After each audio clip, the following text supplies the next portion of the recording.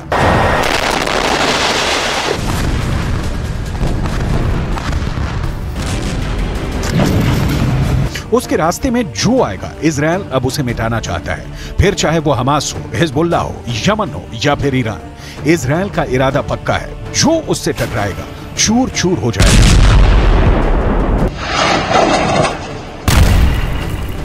इसमें कोई शक नहीं कि ईरान में इजरायल को लेकर इस वक्त बहुत गुस्सा है। ईरान के जनरल अब तक इजरायल की बमबारी को लेकर बहुत आक्रामक भाषण देते आए हैं, लेकिन इजरायल को डरा नहीं पाए।